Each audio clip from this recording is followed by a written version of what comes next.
আমাইরা সবাই তো আমরা বলেছিলাম গো, যেদিন মাতৃ যঠরে অনেক কষ্ট ব্যথা বেদনা পেয়েছি, পৃষ্ঠার গন্ধ কৃমিকীটের দংশন সহ্য করতে পারছি না, সবাই বলেছিলাম দয়াময় পৃথিবীতে নিয়ে চলো, আমরা কথা দিচ্ছি আমরা কৃষ্ণ দাস হব। কিন্তু সেটা বাবা উল্টে গেছে, আমরা মায়ার দাস হয়েছি। কৃষ্ণ দাস সেটা ভুলে গেলাম, হলাম মায়ার দাস। কিন্তু না, মায়ার দাস হলে চলবে না মা। দেহটা তুমি ভিজিয়ে দাও সংসারে, কিন্তু মনটা আমার গোবিন্দ চরণে রেখে দাও।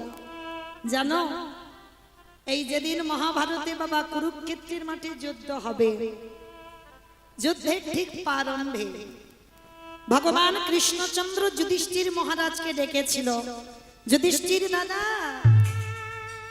যুধিষ্ঠির দাদা, আর বিলম্ব করো না, নাও তাড়াতাড়ি তুমি একটু সেজে গুজে নাও, আমাদের যেতে হবে ধর্মক্ষেত্রে কুরুক্ষেত্রে।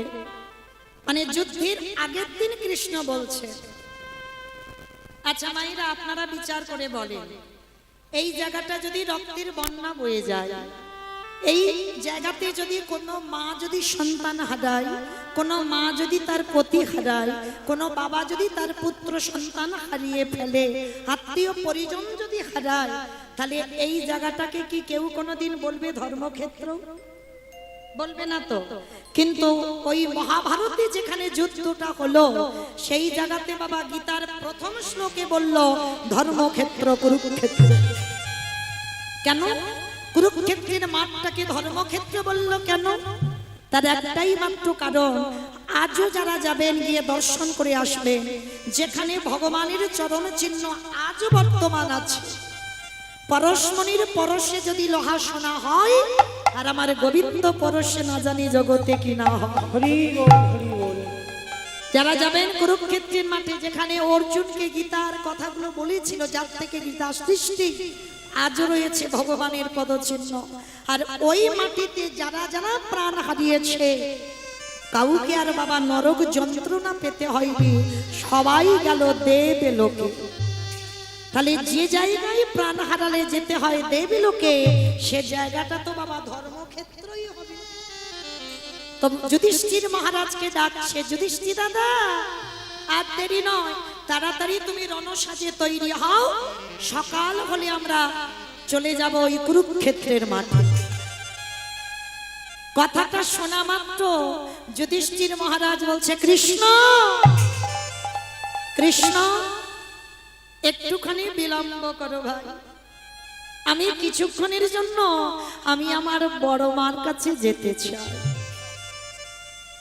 বাবা আপনারা এখানে শাস্ত্র জ্ঞানী, তত্ত্ব জ্ঞানী, আপনারা তো জানবেন যুধিষ্ঠির বড় মাটা কি।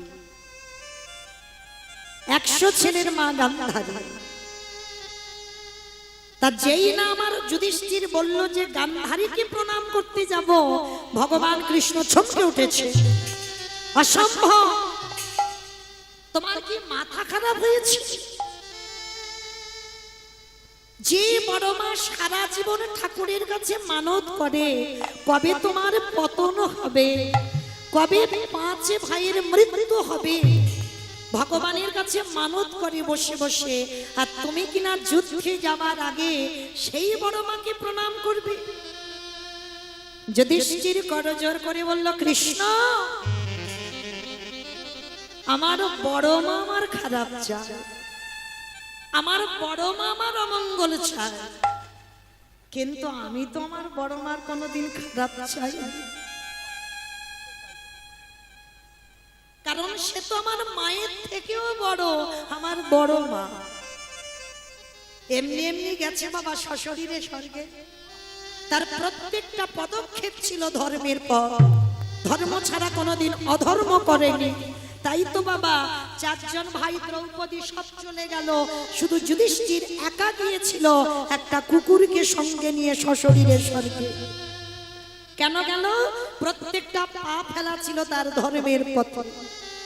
তো সেই যুধিষ্ঠির মহারাজ বলছে, কৃষ্ণ এইটা যদি অন্য কেউ বলতো আমি মানতাম, কিন্তু তোর মুখে সাজে না ভাই, কারণ আমি জানি আমার বড় মা খারাপ, আমি জানি আমার বড় মা ঠাকুরের কাছে মানত করে কবে আমার মৃত্যু হবে, আমি সবটাই জানি। তাহলে জানো তো যাচ্ছ কেন? কারণ সে যে আমার বড় মা। ওরে কৃষ্ণ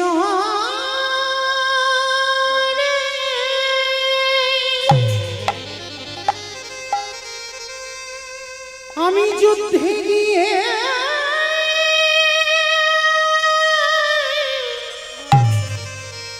যদি ফিরে না আসি কৃষ্ণ, তবে বড় মার চরণে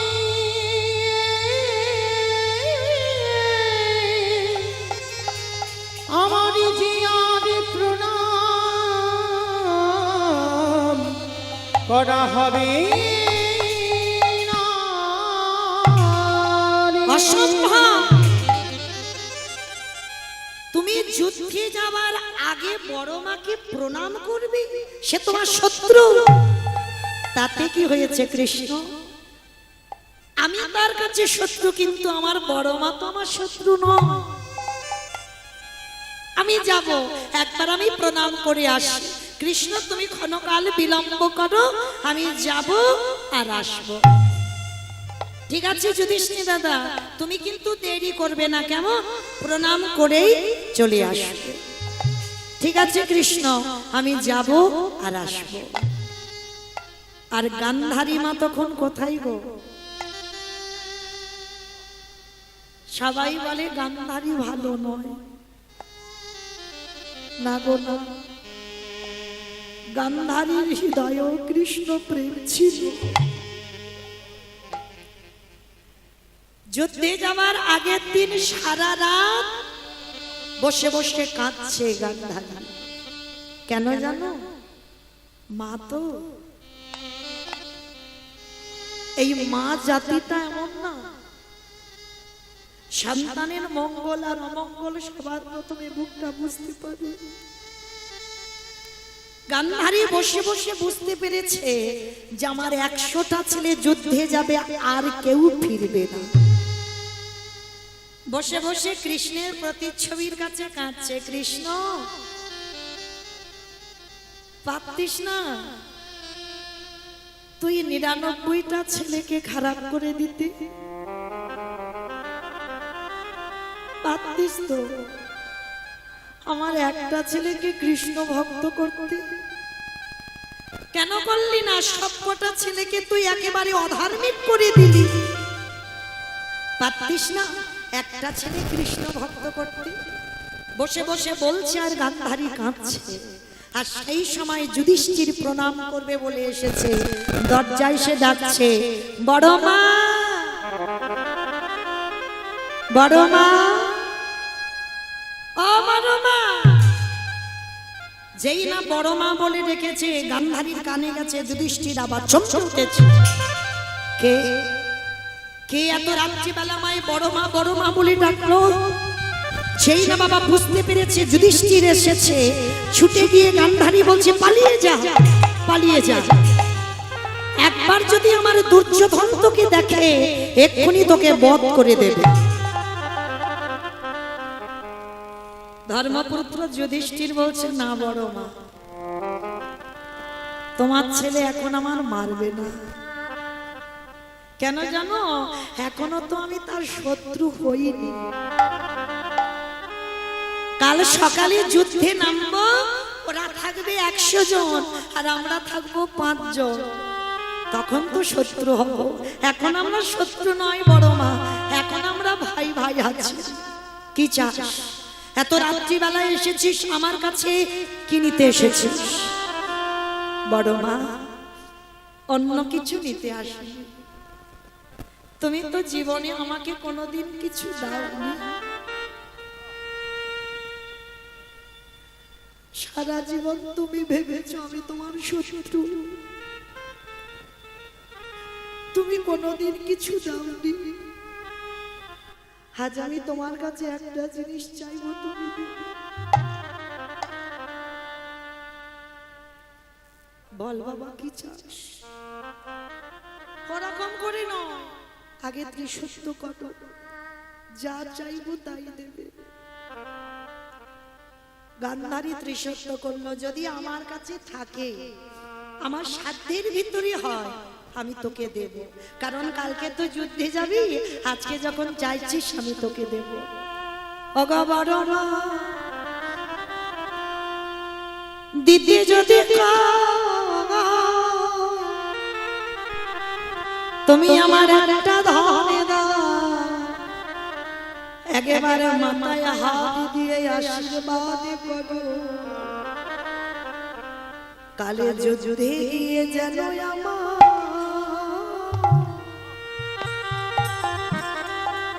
আমার মৃত্যু হয় গো। আমায় বিদায়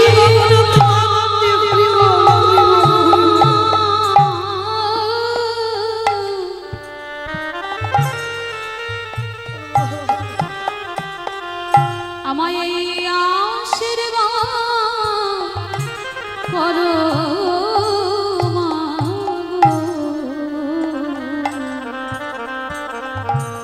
যুদ্ধে গিয়ে যেন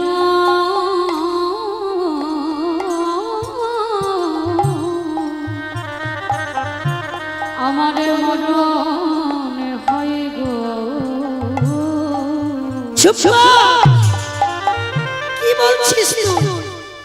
আমার কাছে তুই আশীর্বাদ নিবি, আমি তোকে বলবো যে কালকে যেন তোর মরণ হয়। হ্যাঁ বড় মা। হ্যাঁ রে, যুদ্ধে যাচ্ছিস তুই, মৃত্যু চাইছিস কেন? বড় মা গো, বড় দাদা বেঁচে থাকলে যদি কোলের ভাই চলে যায়, তাহলে যে কত জ্বালা কত যন্ত্রণা যে হারিয়েছে সেই তো জানে। আমি চাই না, আমি কতবার বারণ করেছি এই রক্তের খেলা আমরা খেলবো না, কিন্তু বড় মা দুর্যোধন শুনছে না। তাই আমি চাই আমি বড় হয়ে বেঁচে থাকবো, আর আমার কোলের ভাই চলে যাবে, আমি দেখতে পারবো না। তুমি একবার আশীর্বাদ দাও যেন কালকেই আমার মৃত্যু হয়। সব থেকে বড় শত্রুর হৃদয় দুলে উঠল, যে গান্ধারী সারা জীবন মঙ্গল চাইল, সেই গান্ধারী কেঁদে উঠেছিল। ওরে খোকারে, যে বড় মা তোরে ভালো চাইনি, সেই বড় মা জীবনে প্রথমে বারে তোরে আশীর্বাদ দেবে। একদিন যদি তুই আমায় বড় মা বলে ডেকে থাকিস, আরে যদি তুই আমার বংশী সন্তান হোস, আমি তোকে আশীর্বাদ দিলাম। ওরে যথা ধরে মা তথা জয় রে, ওরে ধরবে না,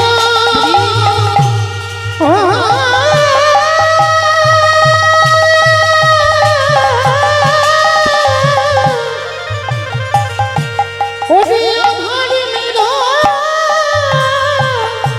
ভাবি খাই রে। বলে যথা ধর্ম তথা জয় হো। গান্ধারীর ছেলেটাকে বুকে নিয়ে বলল, খোকা আমি তোকে আশীর্বাদ দিলাম, যে পক্ষে কৃষ্ণ রয় সেই পক্ষের জয় হবেই হবে। আরে যারা অধর্মের পথে থাকবে তারা পরাজয় হবে, আরে যারা ধর্মকে আঁকড়ে ধরবে ধর্ম তারে রক্ষা করবে। নিতাই গৌর হরি বল। যে জনের ধরে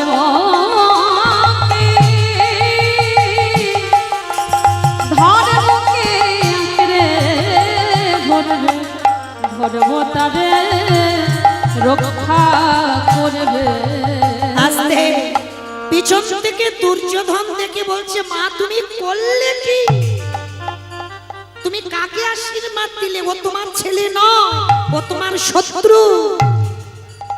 গান্ধারী হেসে বলেছিল, খোকা রে, আমি জানিও আমার শত্রু, কিন্তু আমি তোর মা হয়ে বলছি, ওরা 5 ভাই জয়ী হয়ে ঘরে ফিরে এলো। আমি মা হয়ে তোকে বললাম তুই রক্তের খেলা বন্ধ করে দে, কিন্তু অহংকারী দুর্যোধন কোনদিন মায়ের কথা শোনেনি। এমন কি জানো, যুদ্ধে যাবে, যাবার আগে এরা 5 জন শত্রু বড় জ্যাঠামশাই বড় মাকে প্রণাম করে তবে যুদ্ধে গেছে।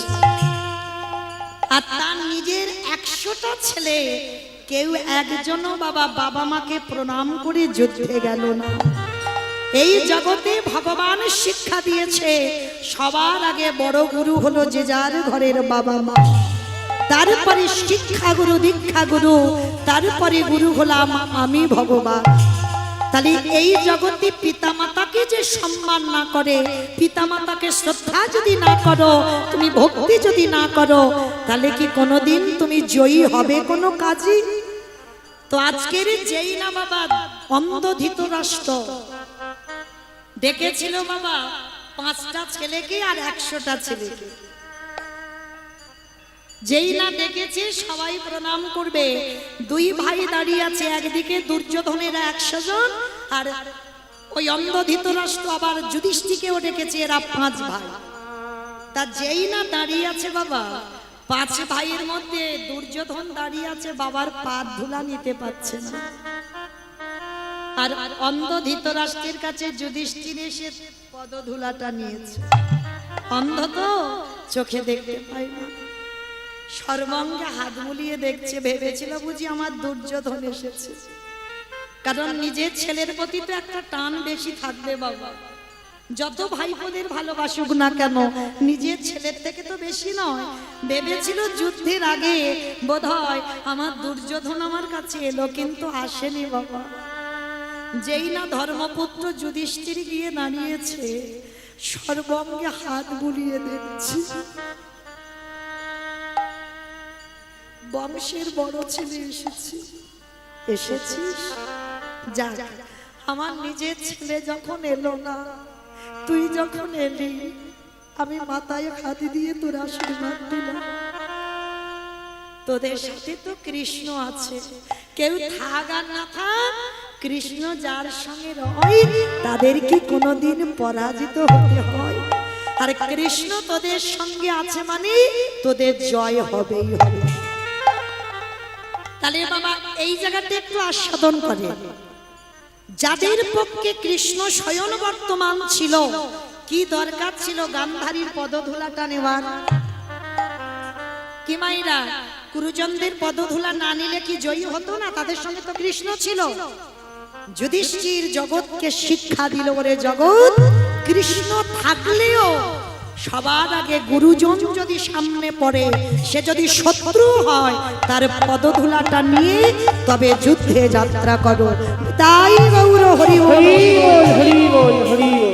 আর এই ধারণাটা যদি কারোর থেকে যায় যে শত্রু হলেও বড় যদি হয়, তার পদধূলাটা আগে শিরে নাও।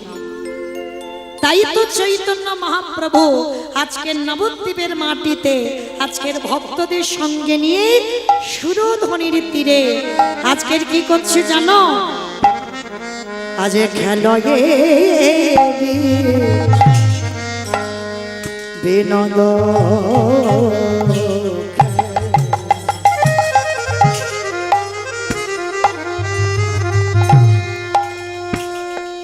আমার গোড়াবো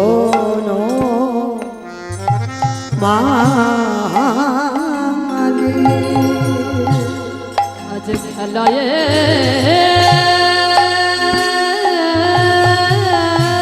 মাইরা তুলুন ধনি,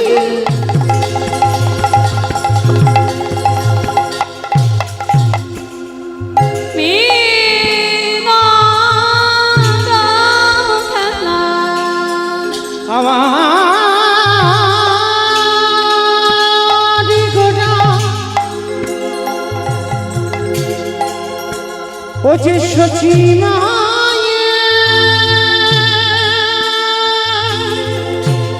নয়ন তারা,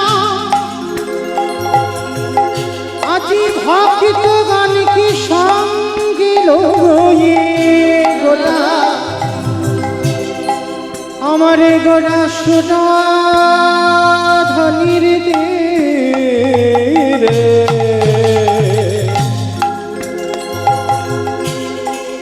আজ ভকেত গানিকে সঙ্গে লইয়ে কেমন বিনা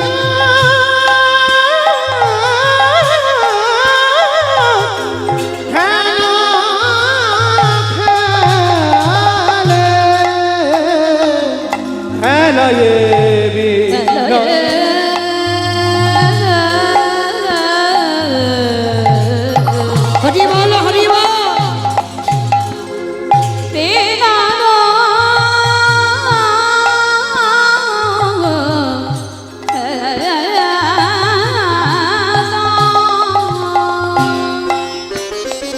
আস্তে খেলায় বিনোদ খেলা গোড়া বনমালী। আমার চৈতন্য মহাপ্রভুকে বাবা বনমালী বলা হলো। আমাইরা এই মালিকাদের বলে, মালিকাদের বলে মা, মালিকাদের বলে যারা ফুল গাছ ওই দেখাশোনা করে, দেখভাল করে, ফুল গাছে জল দেয়, ফুল গাছ মধ্যে, তাদেরকে মালি বলে। কিন্তু আমার চৈতন্য মহাপ্রভুকে আজকের বৈষ্ণব মহাজনেরা বলছে বনমালী। এই বনমালী বলা হলো কেন? বাহ্যিক জগতের মালিদের কাজ হচ্ছে বাবা ওই ফুল গাছে জল দেওয়া, ফুল গাছে যদি আগাছা কুগাছা জন্মায় ধারালো অস্ত্র দিয়ে কেটে দিতে হবে। আর যদি কেটে না দাও তাহলে বাবা ফুল গাছে ফুল হবে না, ফল গাছে ফলও ধরবে না। তাহলে আগাছা কুগাছা গুলো ছিটে দিতে হবে। আর যখন তুমি পরিষ্কার পরিচ্ছন্ন করে রাখবে তবে কিন্তু তুমি সেই ফুল গাছ থেকে ফুল পাবে বা ফল পাবে। কিন্তু চৈতন্য মহাপ্রভুকে বনমালী বলা হলো। কোন বাগানের মালী? এই বাহ্যিক জগতের কোন বাগানে নয়। তাহলে কোন বাগান? আমাদের এই দেহ বাগান, এই দেহ বাগান। আর এই দেহ বাগানে বাবা ভগবান যে রাধা গোলকে গোপনে ছিল, যে রাধা প্রেম এই যে ধরার মাটিতে আনবে, এই হরিনামের বন্যায় মাতাবে। কিন্তু বাবা যদি আগাছা কুগাছাই ছেয়ে যায়, মানে আগাছা কুগাছা গুলো কি? এই যে ছেলে আমার, মেয়ে আমার, জায়গা আমার, জমি আমার, বিষয় আমার, বৈভব আমার, এইগুলো আগাছা কুগাছা, এইগুলোকে ছিটে দিতে হবে। তাহলে বাবা ছিটতে গেলে কি করতে হবে? আমার চৈতন্য মহাপ্রভু এই হরিনামের ধারালো অস্ত্র নিয়েছে। আর ওই হরিনামের ধারালো অস্ত্র নিয়ে কি করছে জানো? ওই নবদ্বীপের মাটিতে যাকে দেখতে পাচ্ছে 24 বছরের একটা ছেলে 7 বছরের মায়ের পা ধরছে, 24 বছরের ছেলে 80 বছরের বাবার পায়ে ধরছে, 24 বছরের ছেলে শেষে ধুলায় গড়াগড়ি দিয়ে বলছে তোমরা কৃষ্ণ বলো। তাই কি করছে জানো? ওই অস্ত্রটা নিয়ে খেলায় বিনা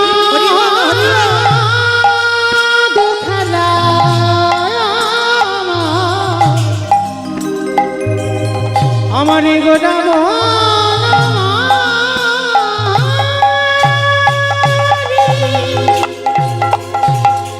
আবারে পুলি নবে হাড কমারি ভক ভক ভক যত ভক্ত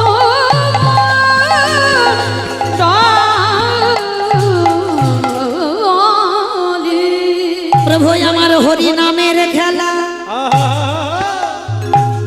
খেলিছে প্রভু আমার আজ হরি নামের খেলা খেলিছে। আস্তে এই জায়গাটা দেখেন বাবা, শুধু কি আমার কলিযুগে আমার বয়স্ক বাবারা ওই রাস্তার ধারে বসে বসে তাস খেলে?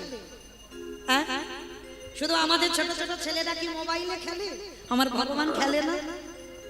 ভগবান তো প্রত্যেকটা যুগে যুগে খেলেছে গো, প্রতিটা যুগে যুগে ভগবান খেলেছে। দেখেন সত্য যুগে 4 নারায়ণ হয়ে খেললো, বাসুদেব নারায়ণ, শঙ্কর্ষণ নারায়ণ, প্রদ্যুষ্ণ নারায়ণ, অনিরুদ্ধ নারায়ণ, এই চার নারায়ণ হয়ে আমার ভগবান সত্যযুগে খেলেছিল। আর সেই চার নারায়ণ চার ভাই হয়ে, রাম লক্ষ্মণ ভরত শত্রুঘ্ন চার ভাই হয়ে খেললো। কিন্তু মা, ভাইয়ে ভাইয়ে খেলে কি সুখ হয়? কি বাবা সুখ হবে? ভাই ভাইয়ে যতই তুমি মিল থাকুক না কেন, ভাইয়ে ভাইয়ে কিন্তু খেলে আনন্দ হয় না। ভগবান মনে মনে করলো তাহলে ভাই ভাই খেলবো না, এবারে একটু খেলোয়াড়ের সংখ্যা বাড়িয়ে দেব। ত্রেতা যুগ চলে গেল, এলো দ্বাপর যুগ। 12 জন প্রধান আর 12 জন উপপ্রধান, 24 জন বন্ধু নিয়ে ভগবান আমার গোষ্ঠীর খেলা খেলছে। আর খেলতে খেলতে বাবা তবুও শখ মিটছে না, আশা মিটছে না, যেন আনন্দ হচ্ছে না। হবে কি করে গো? যে খেলায় বাবা শুধু মারামারি হয়, যে খেলায় শুধু পেটাপেটি হয়, যে খেলায় শুধু খুন খারাপি হয়, রক্তের বন্যা বয়, সে খেলায় কোনো আনন্দ হয় কি মায়ের? আনন্দ হবে? প্রত্যেকটা খেলায় বাবা দেখবেন হার জিত আছে, এক দল হারবে এক দল জিতবে। কিন্তু ভগবান চিন্তা করলো কলিযুগে আমি আর হার জিতের খেলা খেলবো না। এই কলিযুগে এমন খেলা খেলবো বলি সবাই জিতবে, সবাই জিতবে, বলি এই খেলায় সবাই জিতবে, খেলায় সবাই জিতবে, বলি হরি নামে, বলে হরি নামে মাতাল হয়ে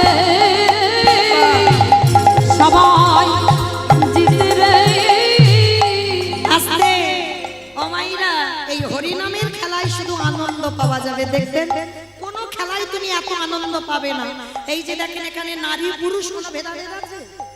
এখানে যদি একটা ড্যান্স হাঙ্গামা হতো তাহলে দেখতে বাঁশ বাঁধা হতো, একদিকে নারী একদিকে পুরুষ। যদি যাত্রা হতো একদিকে নারী একদিকে পুরুষ। কিন্তু দেখেন মহাপ্রভু আমার জাতি ধর্ম নির্বিশেষে এমন একটা প্রেম রস এনেছে যে কোনো ভেদাভেদ নয়, নারী পুরুষ একাকার হয়ে আছে। দেখো আবার দেখো এখানে কিন্তু কে ছোট কে বড় এ বিচারটা করবে না। এই হরি নামে এমন একটা আনন্দ আছে, কি আনন্দ জানো? আজ পিতা ধরে পুত্রের পা, দেখো দেখো পিতা ধরে পুত্রের পায়, বলি পুত্র ধরে, বলে পুত্র ধরে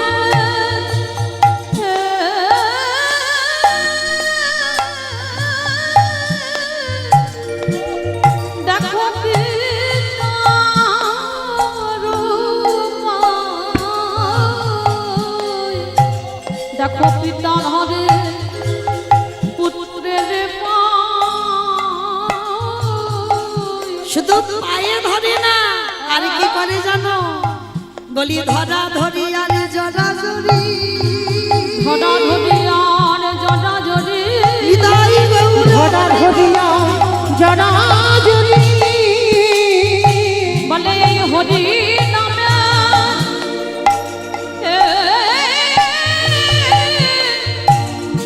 এই তো মাধুরী, বলে ধরা ধরি আর জরা জরি, বলি হরি নামে, বলে হরি নামে বলে এই তো মাধুরী,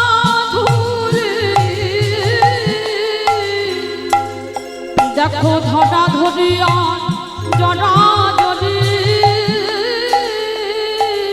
আস্তে আমার ভগবান এই হরি নামে এমন একটা রস এনেছে বাবা, কোন হিসাব নয় যে কে উঁচু জাত কে নিচু জাত, এই হিসাব করে আমার ভগবান ভালোবাসে। ভালো যদি বাসত তাহলে বাবা ওই মায়াপুরের মাটিতে মলয় চাঁদ কাজীকে উদ্ধার করত না। কি গো, এই চাঁদ কাজী তো মুসলমান, যে মায়াপুর সম্পত্তিটা ওটা ছিল মিয়াপুর, এখন হয়েছে বাবা মায়াপুর। আমরা হিন্দু সমাজ মায়াপুর করলাম, কিন্তু ছিল তো মিয়াপুর। তাহলে কেন মিয়াপুর? মিয়া সাহেবের সম্পত্তি, আর মিয়া সাহেব তাকেই বলে ওই মলয় চাঁদ কাজী।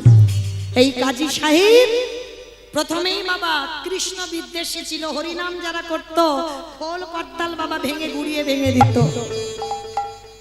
শিরোধনী গঙ্গায় করতাল ছুঁড়ে ফেলে দিত, আর খোলগুলো লাঠি দিয়ে মাটির খোল তো ভেঙে দিত। তো সবাই যখন আমার নিমাইয়ের কাছে নালিশ জানালো, নিমাই দেখো আমরা হরিনাম করি বলে আমাদের খোল করতালগুলো ভেঙে গুড়িয়ে দিচ্ছে, একটা কাজ করো, তুমি একটা বিধান করো, কিছু একটা ব্যবস্থা করো, আমরা তো হরিনাম করতেই পাচ্ছি না। তা নিমাই বলেছিল, বেশ তোমাদের চিন্তা নেই, কালকের আমি ব্যবস্থা করে দেব। কাজী সাহেব ঘুমিয়ে আছে রাত্রিবেলা পালঙ্কের পরে। তো ভগবান কি করেছে, দেহটা মানুষ আর মুখটা পশু। কোন ঠাকুর গো? গণেশ ঠাকুর। গণেশ ঠাকুর নাকি নৃসিংহদেব? ওই রূপটা ধরে একেবারে কাজী সাহেবের বুকের উপরে চড়ে বসেছে। বুকের উপরে চড়ে বসে বলে উঠলেন, শোনো কাজী, তোমার এত বড় স্পর্ধা, তুমি আমার ভক্তদের প্রাণে ব্যথা দাও, আমার ভক্তদের কষ্ট দাও, আমার ভক্তরা হরিনাম করে তুমি বাধা দাও। শোনো কাজী, আজকের আমি তোমায় বলে গেলাম, আজকে থেকে ঠিক 1 মাসের মধ্যে আমি তোমার এইভাবে প্রাণ নিতে আসব। ভয়ে বাবা কাজী সাহেবের গলা শুকিয়ে একেবারে আঠা হয়ে গেছে। সকাল না হতে হতে একেবারে নিমাইয়ের কাছে ছুটেছে, নিমাই নিমাই নিমাই, আমি কথা দিচ্ছি বাবা, আরে কোনোদিন আমি হরিনামে বাধা দেব না, কোনোদিন আমি খোল করতাল ভাঙবো না, তুই আমায় ক্ষমা করে দে বাবা। যখনই হরিনামে যোগ দিল কাজী, মুসলমান সমাজ ক্ষিপ্ত হয়ে উঠল। একটা বিধর্মী মুসলমান যখন হিন্দুদের হরিনামে যোগ দিয়েছে, আজকে থেকে আমরা কাজীকে এক ঘরে করে দেব। কাজী মরে গেলে কাজীর দেহটাকে কেউ কবরে নিয়ে যাব না। কাজী সাহেব কেঁদে উঠল, নিমাই আমার দেহটাকে কেউ কবর দেবে না তাহলে? ভগবান হেসেছিল, যে আমারে চায় তারে আমি চাই, আর যে আমারে না চায় তারে আমি না চাই। তুমি তো আমার চরণে সমর্পণ করেছো, আর এই পৃথিবীতে যে ভক্ত গোবিন্দ চরণে দেহ মন প্রাণ সমর্পণ করে দেয়, দরকার লাগে না শেষের দিনে কারোর ভগবান অর্জুনের রথের মতো ঢাল হয়ে তোমার সামনে দাঁড়াবে, কিন্তু এই সমর্পণটা করার কায়দাটা জানতে হবে। ওই যে বললাম, ধর্মটাকে আঁকড়ে রাখতে হবে, সংসার করো, তবে তোমার সংসারে ভিজলে হবে না, দেহটা রেখে দাও, তোমার মনটা আমার গোবিন্দ চরণে দিতে হবে। নিতাই গৌর প্রেমানন্দে। এইবার লক্ষ্য করেন, কাজী যেই না গিয়ে বলল যে আমাকে কেউ কবর দেবে না, আমার কবরে কেউ ফুলও দেবে না, বলে দরকার নেই, আমি তো আছি। সেই কাজীর বার্ধক্য দশায় পিপাসার জন্য ছটফট করেছে, কেউ একটু জল দেয়নি। আমার ভগবান নিজের হাতে গিয়ে বিধর্মী মুসলমানকে জল খাওয়ালো। শুধু জল খাওয়ালো নয়, সেই কাজীর মৃত্যুর পর যারা যাবেন বামন পুকুর, মায়াপুরে ঢুকতে আগে স্টপেজ বামন পুকুরে কাজীকে কবর দিয়েছে। কিন্তু শুধু কবর নয়, মহাপ্রভু নিজের হাতে একটা চাঁপা ফুল ওই কাজীর কবরের উপরে পুঁতেছে। দরকার নেই কারোর ফুল দেওয়ার, এত এত গাছ থেকে ফুল পড়ে, দেখে মনে হবে বাবা কেউ যেন কাজীর কবরটাকে সাজিয়ে দিয়েছে। তাহলে ভালো যদি ঠিক ঠিক বাসার মতো তুমি বাসো, তাহলে শুধু অর্জুনের রথের সারথি নয়, তোমারও দেহ রথের সারথি কৃষ্ণ, তোমারও কাছে আমার ভগবান ঢাল হয়ে দাঁড়াবে। নিতাই গৌর প্রেমানন্দে। হরি বল হরি বল। ভগবানের শুধু একটাই অভিমান, পৃথিবীতে আমি ভগবান, আমি মিথ্যাবাদী হই, কিন্তু আমার ভক্ত যেন মিথ্যাবাদী না হয়। একটা কথা বলে যাই বাবা, দেখবেন মিথ্যা যখন বলবে তোমার পিছনে অনেক কিছু সাজিয়ে রাখতে হবে, ঠিক কোনো না কোনো দিন তুমি ধরা পড়ে যাবে। কিন্তু তুমি সত্য কথা বলো, হয়তো তুমি অপ্রিয় হবে, কিন্তু সত্য কথা যদি তুমি বলতে পারো, কেউ যদি সন্তুষ্ট না হয়, আমার ভগবানের কাছে তুমি একেবারে খাঁটি একজন মানুষ। কিন্তু সদাই সত্যের পথে থাকতে হবে, সদাই ধর্মের পথে থাকতে হবে। কারণ ভগবান এই কথাটা তো ভীষ্মকে বলেছিল, আমি মিথ্যাবাদী হব, কিন্তু আমার ভক্ত যেন জীবনে মিথ্যাবাদী না হয়। কিরকম? ভগবান প্রতিজ্ঞা করেছিল, বাবা আমি অস্ত্র ধরবো না। কুরুক্ষেত্রের মাঠে ভগবানের একটা দৃঢ় প্রতিজ্ঞা, আমি অস্ত্র ধরবো না। আর পিতামহ ভীষ্ম কায়দা করে বলেছিল, কৃষ্ণ আমি তোমাকে অস্ত্র ধরিয়ে তবে ছাড়বো, আমি অস্ত্র ধরিয়ে তবে তোমার ছাড়বো। এবার কি হয়েছে? ভক্ত ভগবানের প্রতিজ্ঞা, অমাইরা কে জিতবে আর কে হারবে? ভগবান প্রতিজ্ঞা যে আমি ধরবো না, ভক্তের প্রতিজ্ঞা আমি তোমার ধরাবো। তাহলে কি করবে?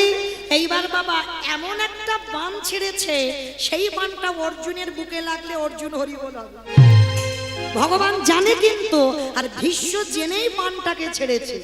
তা বাণটা যখন আসছে অর্জুনের দিকে, ভগবান ভয়ে চমকে উঠেছে, কারণ ওই বাণটা অর্জুনের গায়ে লাগলে অর্জুন আর বাঁচবে না। তা কি করবে? ভগবানের হাতে কোনো তো অস্ত্র ব্যবহার করবে না, প্রতিজ্ঞাবদ্ধ।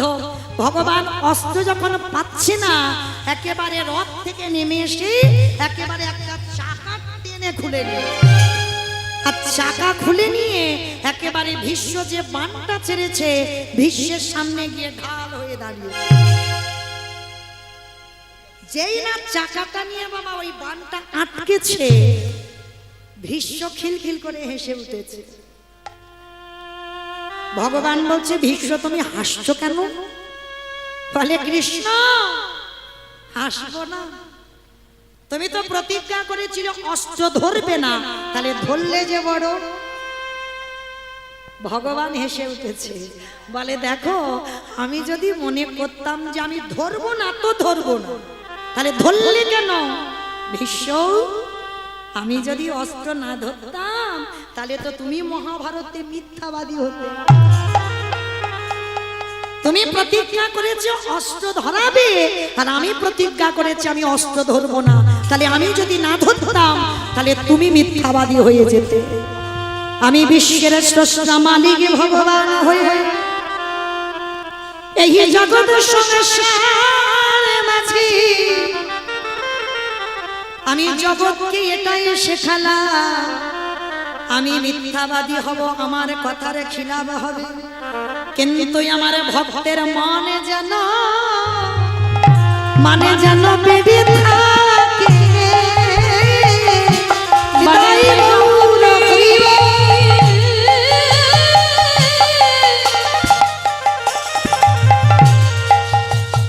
শুধু কৃষ্ণ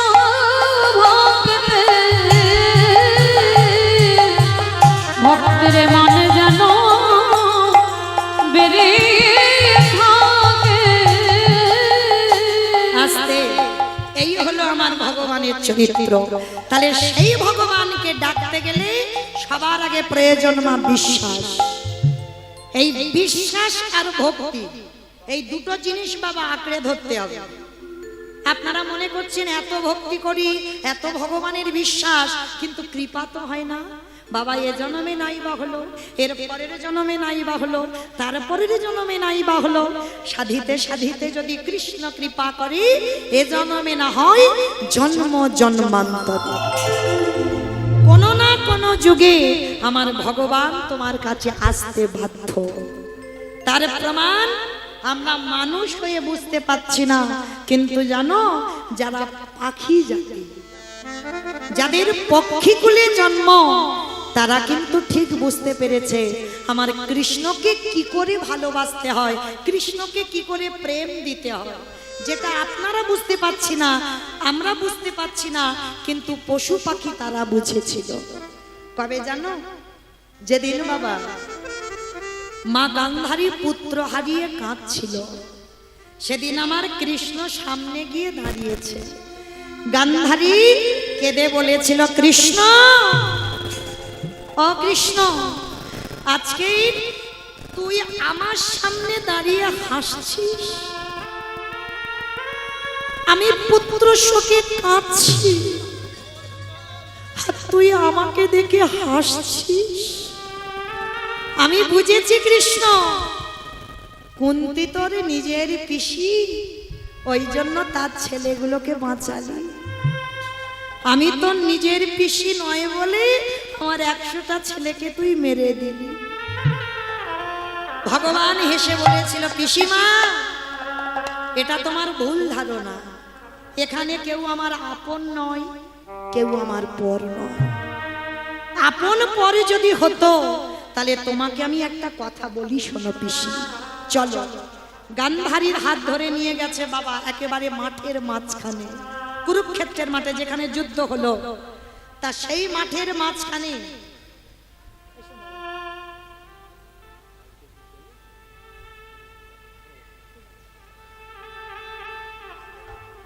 আজকে কুরুক্ষেত্রের মাঠে যেই না দাঁড়িয়েছে, দাঁড়াতেই বাবা আমার ভগবান কৃষ্ণ গান্ধারীকে দেখাচ্ছে, অপিসি ওই দেখো কি যেন একটা দেখা যাচ্ছে। গান্ধারী রেগে গেছে, কৃষ্ণ ছি ছি ছি ছি ছি, আমি মা কাঁদছি, তুই আমার পাখির বাসা দেখাচ্ছিস? হ্যাঁ না পিসি, আমি তোমার পাখির বাসা দেখাইনি, ভালো করে দেখো তো।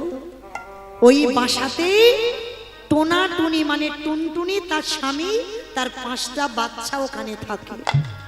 অপিসি শোনো, এবার তোমাকে কথাটা বলি। যেদিন যুদ্ধ শুরু হবে ঢেরি পিটিয়ে গেল,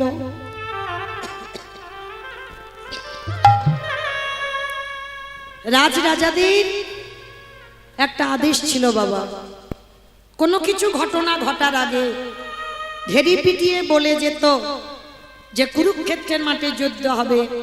তো এখানেও বলে গেল, শোনো শোনো শোনো, আর 3 দিন পরে কুরুক্ষেত্রের মাঠে যুদ্ধ শুরু হবে, তোমরা যে যেখানে আছো এখান থেকে সবাই পালিয়ে যাও। যখন কথাটা বলা, তো ওই টুনটুনি পাখি তার বাচ্চাদের নিয়ে বসে আছে, স্বামী মানে পুরুষ পাখিটা স্ত্রী পাখিকে ডাকছে, ও গিন্নি গিন্নি চলো এবার আমার বাচ্চাগুলোকে নিয়ে আমরা অন্য জায়গায় একটা বাসা বাঁধি। বলে কেন? বলে আরে শুনলে না, বলে গেল 3 দিন পরে যুদ্ধ শুরু হবে। ও গিন্নি আমাদের বয়স হয়েছে, আমরা মরে যাই কোনো যায় আসে না, কিন্তু আমার 5টা বাচ্চার যদি কিছু হয়ে যায়, একটা কাজ করো, চলো আমরা অন্য জায়গায় গিয়ে বাসা বাঁধি। স্ত্রী পাখিটা করজোর করে স্বামীর কাছে বলছে, স্বামী তোমার এত ভয় কিসে? দেখি গোবিন্দ কি করে। ছোটবেলা থেকে যে আমি তাকে ভালোবাসলাম, ছোটবেলা থেকে যে আমি তাকে ডাকলাম, আমাকে দেখতে হবে না শেষের দিনে আমার ব্যবস্থা সে কি করে রেখেছে। কি গো, এই যে এত কষ্ট করে কীর্তন, একটু ঠান্ডা লেগেছে বাবা, সময়টা তো খারাপ, তাই ঠান্ডাটা লেগে একটু গলাটাও বসেছে।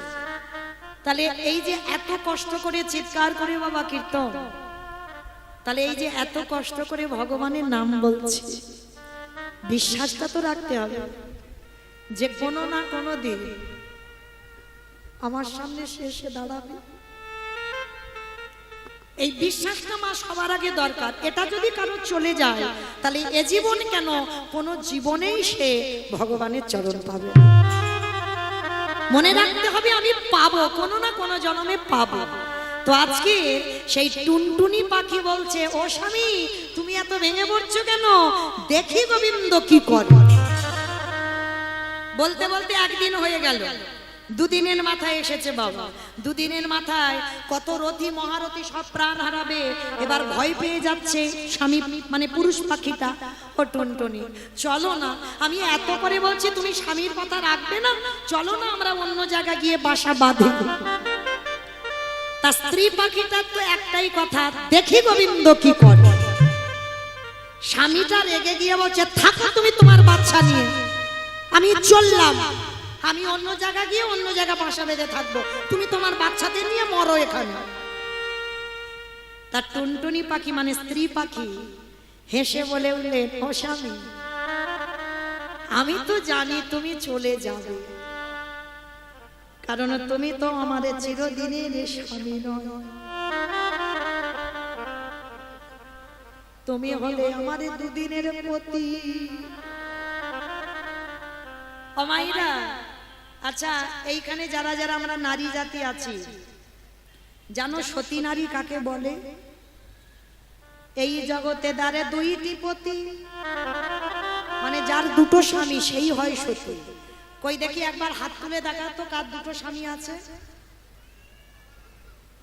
তোলো তোলো। ওমা জানাজানি হয়ে যাবে ওই জন্য তুলছো না? হাই ভগবান, কি গো এখানে সবার তো দুটো করে স্বামী গো, হ্যাঁ? একে ঘরে পতি আগে বাইরে পতি, এক ঘরে পতি এক বাইরে পতি। ঘরের পতিটা কে?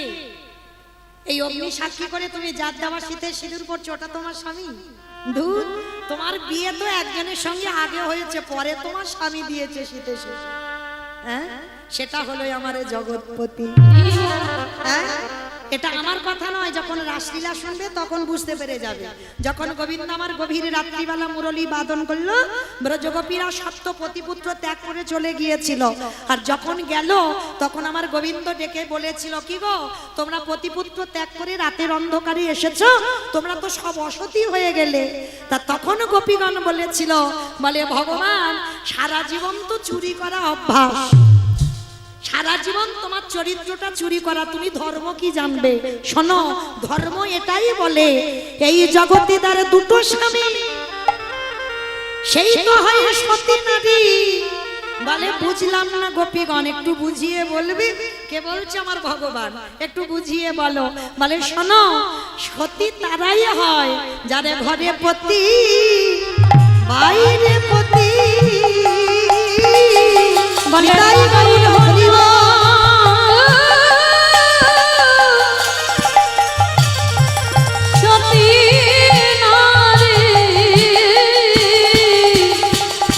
যাদের ঘরে পতি আর বাইরে পতি। আস্তে, তাহলে ঘরের পতিটা কি? আমার অনাদির আদি গোবিন্দ। কোন ঘর? ইট বালি সিমেন্টের ঘর নয়, রক্ত মাংসে দেহে গড়া ঘর। এই ঘরে কৃষ্ণ, বাম দিকে সবার বসে আছে, দেখেন ধপ ধপ ধপ, ওটাই তো কৃষ্ণ। আর লক্ষ্য করেন বাইরের পতিটা কোথায়? বাবা দেখাশোনা করে অগ্নি সাক্ষী করে যার হাতে দিল, সেইটা হলো তোমার বাইরের পতি। তাহলে দুই পতিকে যে সমান সমান ভালোবাসতে পারবে এই জগতে, সেই হবে একমাত্র সতী নারী। এইবার লক্ষ্য করে দেখেন, টুনটুনি পাখি তার স্বামীকে বলছে, তুমি চলে যাও, আমি তো জানি তুমি দুদিনের পতি, তুমি যাবে, যতদিন আমার যৌবনে ততদিনে তুমি আমার, আরে যেদিন আমার যৌবনে চলে যাবে তুমি আমায় ফেলে রেখে চলে যাবে। তাহলে যাও, আমার কোনো অসুবিধা নাই, কিন্তু আমার একটা কথা, দেখি গোবিন্দ কি করে। দেখতে দেখতে পুরুষ পাখিটা মনে মনে ভাবলো, ওকে ফেলে চলে যাব, এতদিন সংসার করেছি, যাব না, থাকি, মরতে হয় দুই লোকে একসঙ্গে মরবো। তা পুরুষ পাখিটা রয়ে গেল। 3 দিনের মাথায় বাবা যুদ্ধ শুরু হয়ে গেল। রথী মহারথী কত বড় বড় রথ ঘোড়া সব ভেঙে চৌচির হয়ে যাচ্ছে। পুরুষ পাখিটা আবার ডাক দিয়েছে, ও টুনটুনি,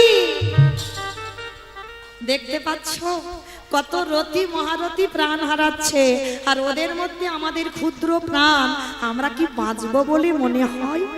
চলো না কোথাও চলে যাই। টুনটুনি পাখি বলল, কত সোজা নয়, এতদিন যাকে ভালোবাসলাম দেখবো না সে শেষে আমার জন্য কি ব্যবস্থা করে রেখেছে গো স্বামী।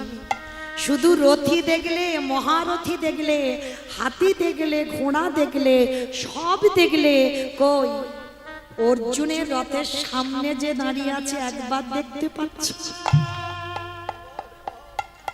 দেখে নাও নয়ন ভরি, যে চরণ পাবন লাগে, যোগে গণে যোগে পায় না, মনে গণে মনে পাগায় না, ব্রহ্মা ব্রহ্ম লোকে পাই না, শিব শিব লোকে পাই না, ইন্দ্র ইন্দ্র লোকে পাই না। সেই মূল্যবান সম্পদ তোমার সামনে দাঁড়িয়ে আছে। ওগো স্বামী গো, একেবারে নয়ন ভরে তুমি দেখি বলি আমি দেখা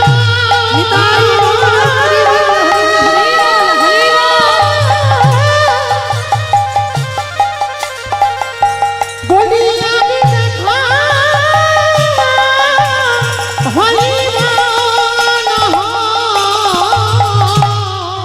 একেবারে নয়ন ভরি দেখি আস্তে এইবার টুনটুনি বলছো স্বামী চল আমরা 5টা বাচ্চাকে নিয়ে না ওই রথের চাকার তলায় মাথাগুলো পেতে দিয়ে বসবো। হ্যাঁ গো, এখন আমরা বেঁচে আছি আর তুমি বলছো আমাদের মাথাগুলো চাকার ভিতরে দেব, তাহলে চাকা যদি উঠে যায় আমরা মরে যাব তো। বলে ওটাই তো চাই, কারণ তুমি বোধহয় জানো না যদি জগতে কোনো ভক্ত মরা দেহ দেখে শুভ কাজে যায় তারে দিন নাকি ভালো যায়, তারে দিন নাকি শুভ হয় গো। ওগো কৃষ্ণ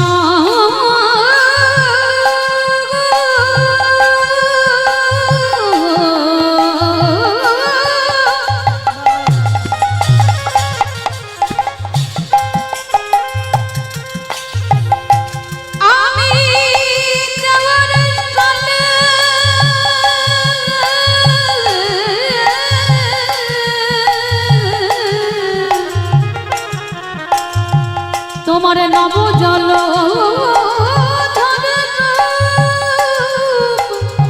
রূপ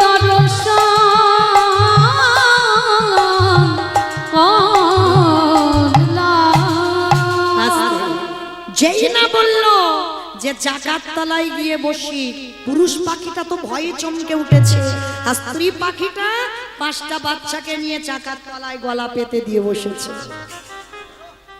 কারণ মা আপনারা এটা জানেন, কোনো ভালো কাজে যাচ্ছ যদি মরা দেহ বলো হরি হরি বল, এই শব্দটা কানে আসে, কি বলেন?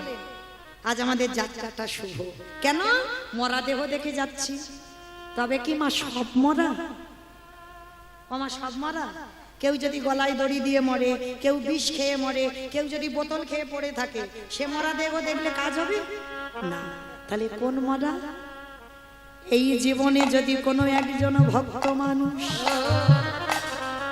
কৃষ্ণ নামে জিহ্বায় বলতে বলতে, কৃষ্ণ নামে কানে শুনতে শুনতে যদি কোনো ভক্তের দেহ হতে প্রাণ পাখি উড়ে যায়, যে জনে কৃষ্ণ নিতাই গৌর প্রেমানন্দে হরি বল হরি বল হরি বল।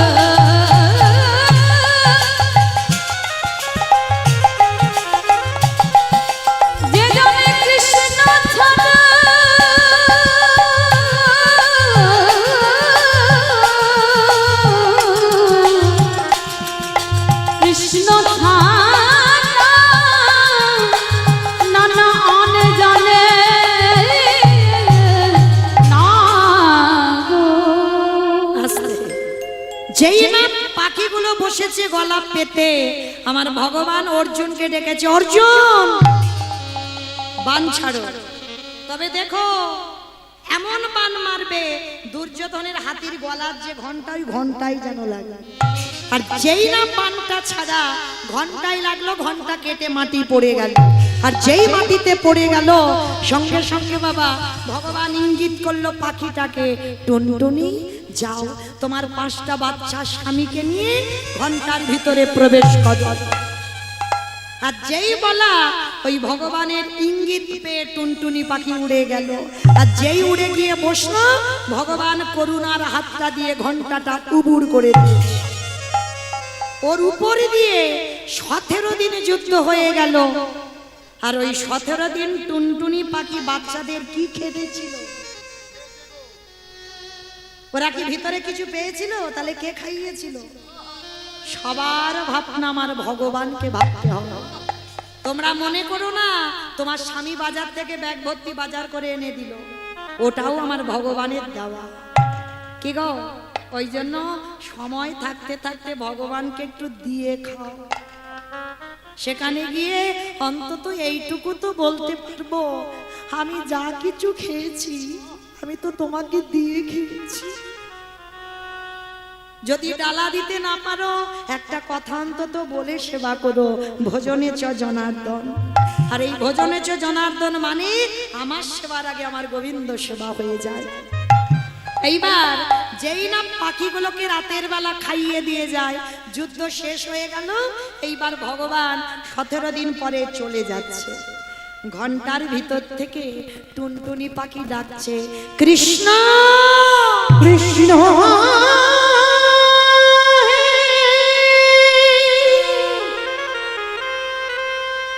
একেবারে দেখা দে, ওরে তুই নাকি ভকেতে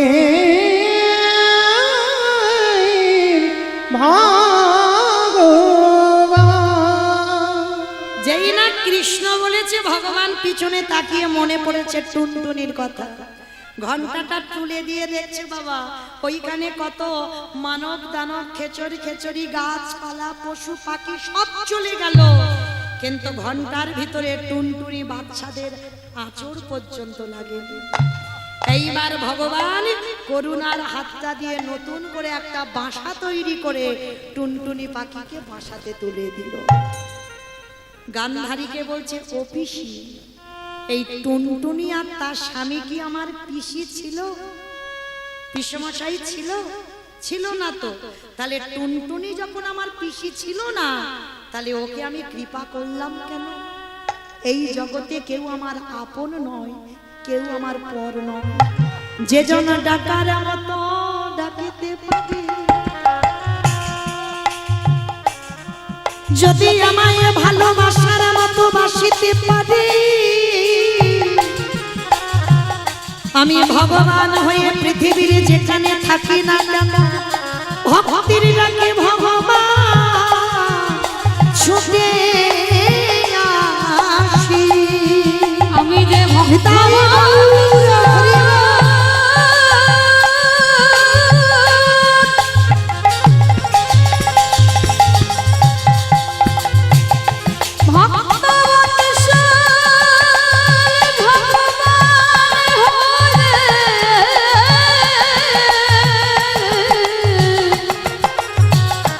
তাই তো ভক্ত ছাড়া নানা রহিবে না রে। আসতে তাহলে মায়েরা জগৎ সংসারে ভগবানকে যদি একটু ভক্তি ভরে আমরা কেউ ডাকতে পারি, সেই বিশ্বের স্রষ্টা মালিক ভগবান যেখানে থাকুক না কেন আজকের পাগলের মতো আমার এই হরি নামে এসে যোগ দেবে। তাই তো বলছে আজকে ভগবান বেলি রব শান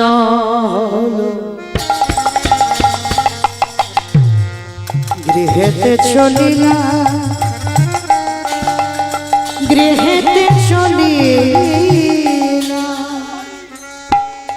আজ গৃহেতে চলি।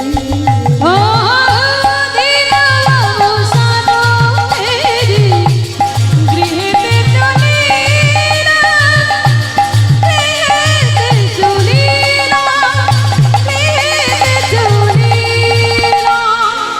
হঠাৎ আমার ভগবান ভক্তদের নিয়ে বাবা হরিনাম করছিল। হরিনাম করতে করতে সূর্য ডুবে গেছে। হাই যা, ওরে বাবা অন্ধকার হয়ে গেল তো, বাড়ি যেতে হবে। দেখো দেখো বেলি অব শান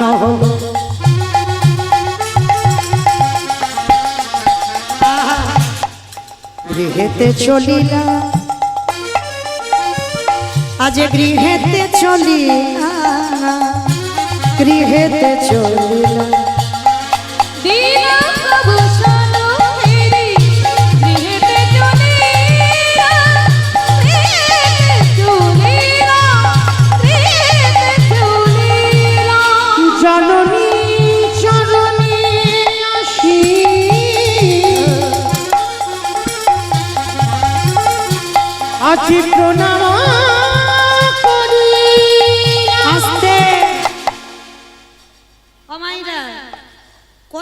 গেলে আমরা প্রণাম করি, তাই তো? এইটা আমাদের নিয়ম। মানে আমি আত্মীয় বাড়িতে যাচ্ছি, শ্বশুর শাশুড়ি বাবা মা বা জ্যাঠামশাই গুরুজন যদি কেউ থাকে প্রণাম করে যায়। ওমা আবার কুটুম বাড়ি থেকে এসে প্রণাম করে কেউ? করে কেউ? এই তো আমাদের শিক্ষাটা না। যাই প্রণাম করে কিন্তু এসে প্রণাম করি না। কিন্তু চৈতন্য মহাপ্রভু জগৎকে শিক্ষা দিল যে ভগবান হয়ে নিজে আচরি ধর্ম জীবের শিখায়, নিজে না করলে ধর্ম জীবকে শেখানো না যায়। সকালবেলা ভোরবেলা উঠেছিল, মাকে প্রণাম করে নগর ভ্রমণে বেরিয়েছিল, আর নগর ভ্রমণে হরিনাম করে ফিরেছি। ফিরেই কি করছে জানো? জননী চরণে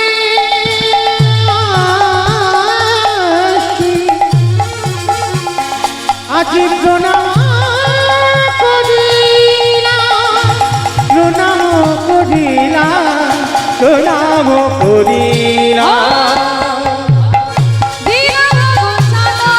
হৃদয় গৌর হরিয়া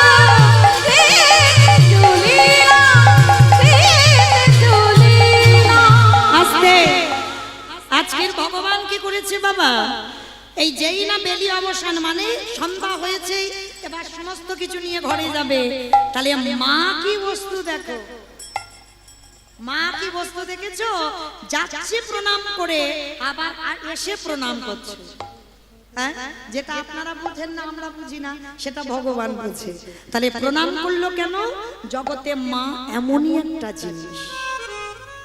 কারণ মা যদি মন প্রাণ দিয়ে একটা কথা বলে দেয়, সে কথা হবেই হবে, ফলবে।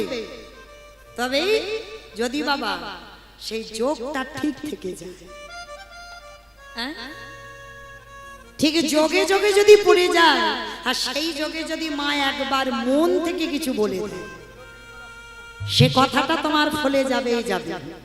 সেই সময় আমাদের শ্বাস প্রশ্বাসের মধ্যে সেই সুষমা নারীটা যেন চলে, ওটা চললে মা যখনই যে কথাটা বলবে সেটাই ফলে যাবে। যার জন্য তৃতীয় পাণ্ডব অর্জুন লক্ষ্য ভেদ করে দ্রৌপদীকে বিয়ে করেছিল। বিয়ে করে এনে বলেছিল, ও মা, মা গো তোমার জন্য কি এনেছি দেখো। মা কুন্তী বলছে, বাবা যাই আনিস না কেন পাঁচে ভাইয়ে ভাগ করে নে। দ্রৌপদীর হাতটা ধরেছিল, ধরে থাকতে থাকতে অর্জুন চমকে উঠেছে। ও মা, তুমি দেখে বলবে তো আমি কি এনেছি, তারপরে ভাগ করার কথা বলো। মা দ্বিতীয়বার বলছে, খোকা আমি কিন্তু রেগে যাব। আমি বলছি না আজ পর্যন্ত যা যা এনেছিস তোরা পাঁচে ভাইয়ে ভাগ করে নিস।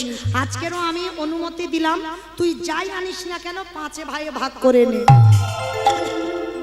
দুবার বলা হয়ে গেল, এইবার তিনবারের মাথায়, ও মা তুমি তো দেখে বলছো না, তুমি একবার আমার দিকে তাকাও, আমাকে দেখে বলো। আচ্ছা মা, এই জায়গাটা কি অর্জুনের ভুল ছিল না? যদি একবার বলে দিত, মা তোমার জন্য আমি বৌমা এনেছি, এইটা বললেই তো চুকে যেত। ও বেটা ওইটা একবারও বলছে না, শুধু বলছে ও মা কি এনেছি দেখো, কি এনেছি দেখো।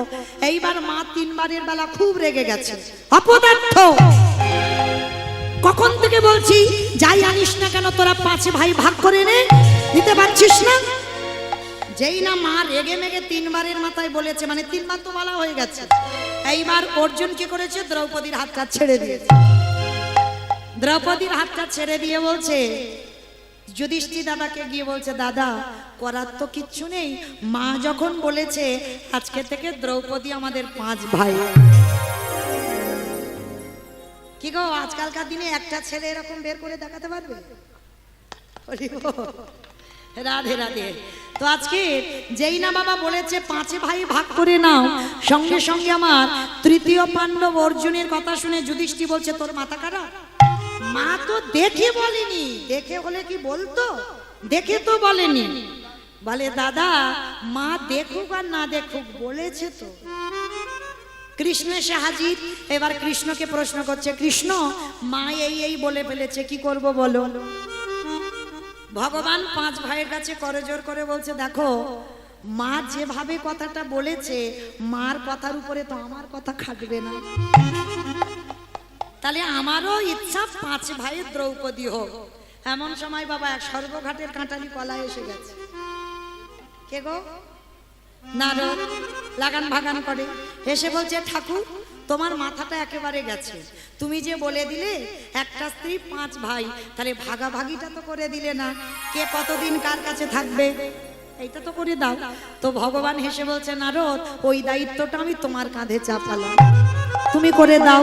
বলে শোনো, দ্রৌপদী যে ভাইয়ের ঘরে থাকবে সেই ভাইয়ের ঘরে যদি অপর কোনো ভাই প্রবেশ করে, সেই ভাই যাবার অপরাধে তাকে 12 বৎসর যেতে হবে একাকী বনবাস।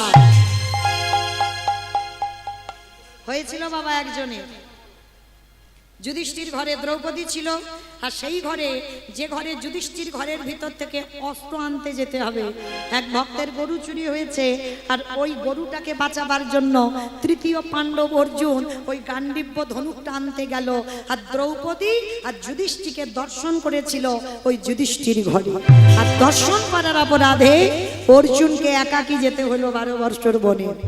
আর 12 বছর বনে গিয়ে 10 বছর নদীর জল গাছের ফল গাছতলায় নিশি যাপন করত 10 বছর, আর বাকি ছিল 2 বছর। আর এই 2 বছর একজনের সঙ্গে দেখা হয়েছিল, কে জানো? ওই যে জায়গাটার নাম হচ্ছে মণিপুর রাজ্য। আর মণিপুর রাজ্যে অর্জুন ঘুরে ঘুরে ক্লান্ত হয়েছে, গাছের তলায় বাবা হেলান দিয়ে ঘুমাচ্ছে, আর একজন খুব রূপবান, ইহা মাথায় মুকুট পরে আছে, রাজ পোশাক, ঘোড়াতে চড়ে এসেছে, এসে দেখে না রাস্তা অবরোধ করে একজন ঘুমাচ্ছে। তা সেই রাজা এসে বলছে এই যে তোমার তো সাহস কম নয়, আমার রাজ্যে এসে তুমি আমার রাস্তা অবরোধ করো, ওঠো বলছি। অর্জুন চোখটা তাকিয়ে দেখছে একটা রাজা দাঁড়িয়ে আছে। হাই রে, হাতি যখন গদে পড়ে তারপরেটা সবাই জানে, তাই একই জানি আমি তৃতীয় পাণ্ডব অর্জুন জানে না, তো ওই জন্য বলছে আমার গলা ধাক্কা দিয়ে বের করবে। ঠিক আছে বাবা, অত পরিচয় দেওয়ার দরকার নেই। তা অর্জুন একটু বড় যে, তা অর্জুন সেই রাজার দিকে তাকিয়ে বলছে যদি না উঠি কি করবে? বলে তোমাকে এক্ষুনি আমি হাত ধরে টেনে বের করে দেব। বলে কই করে দেখাও। তো ঘোড়া থেকে নেমেছে রাজা, আর নেমে কি করেছে অর্জুনের হাতটা ধরেছে, আর অর্জুনের হাতটা ধরে বাবা এমন করে টেনে তুলতে গেছে, আর মাথা থেকে মুকুটটা খুলে পড়ে গেছে।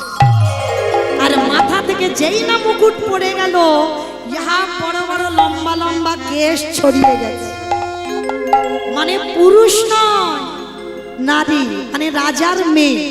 আর যেই না কেশ ছড়িয়ে গেল, সঙ্গে সঙ্গে বাবা হাতটা তো ধরে আছে, ওই অর্জুন মেয়েটার চোখের দিকে তাকিয়ে আছে, আর মেয়েটা অর্জুনের চোখের দিকে তাকিয়ে আছে, আর হাতটা ধরে অপলক নয়নে বলে উঠলেন কে তুমি মনোমোহিনী, আর কে তুমি মনোমোহিনী, কে তুমি মনোমোহিনী, দাঁড়িয়ে আমার চোখের আগে রাঙা দিয়ে পুষ্প ডাকে, কে গো চম্পাবরণী,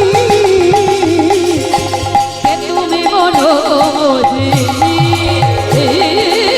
কে তুমি মনোমোহিনী, আজ তোমায় দেখে হলো মনে তুমি ছিলে মনির কোণে, আজ তোমায় দেখে হলো মনে তুমি ছিলে মনির কোণে, তোমার ডাকে ফুল হারালো, তোমার ডাকে ফুল হারালো,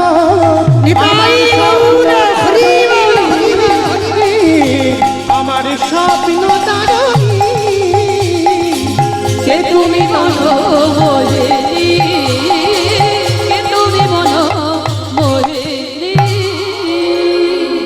একেবারে হাতটা ধরেছে বাবা, যেটাকে মহাভারতে বলা হচ্ছে পাণিগ্রহ।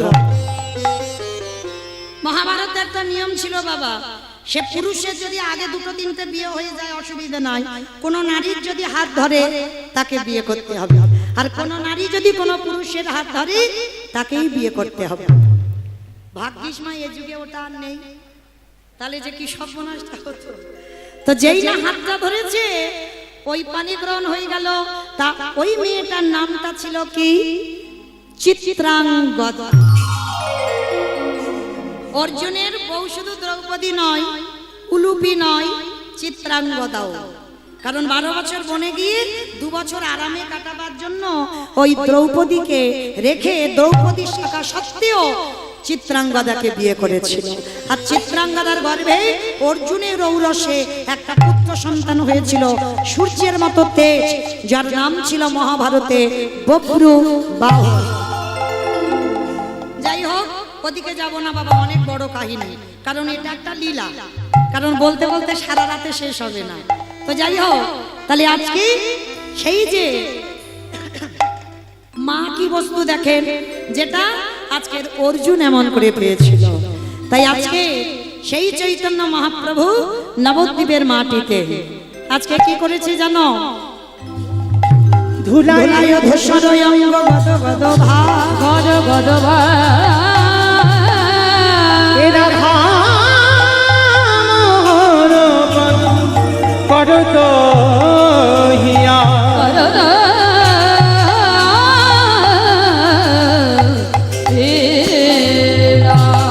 আহায় রাধা মোহন পদ করত হি আসনে হলে কহে করো তোহি আসরে রাধা মোহন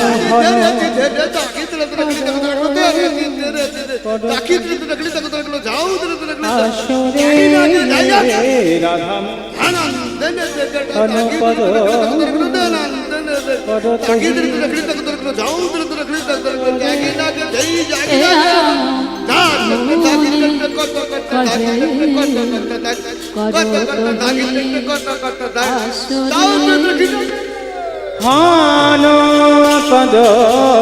পদ করত হি আসরে নিতাই গৌর প্রেমানন্দে হরি বল হরি বল হরি বল। রাধা মোহন পদ করত হি আসরে রাধা মোহন পদ করতহি আসরে রাধা মোহন পদ করতহি আসরে অগয় রাধা মোহন পদ। জানি তাই আজকের এই উত্তর গোষ্ঠ লীলার ব্যয়ভার বহন করছেন, এই পালাটির ব্যয়ভার বহন করছেন বাউসমারি মহিলা কমিটি। যাই হোক, নারী শক্তি আগিয়ে এসেছে এই ভগবানের এই যে ফিরা গোষ্ঠ বা উত্তর গোষ্ঠ, এই লীলার ব্যয়ভার বহন করছেন বাউসমারি মহিলা কমিটি।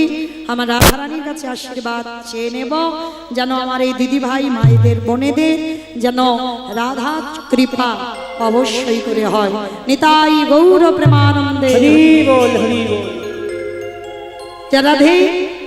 তো মাইরা, এবার তো আমরা সবাই যাবো বৃন্দাবন, নাকি যাবো? তো এতক্ষণ যখন নবদ্বীপে ছিলাম, কই দেখি সবাই মিলে একটু বলেন তো, গৌর সুন্দরী কি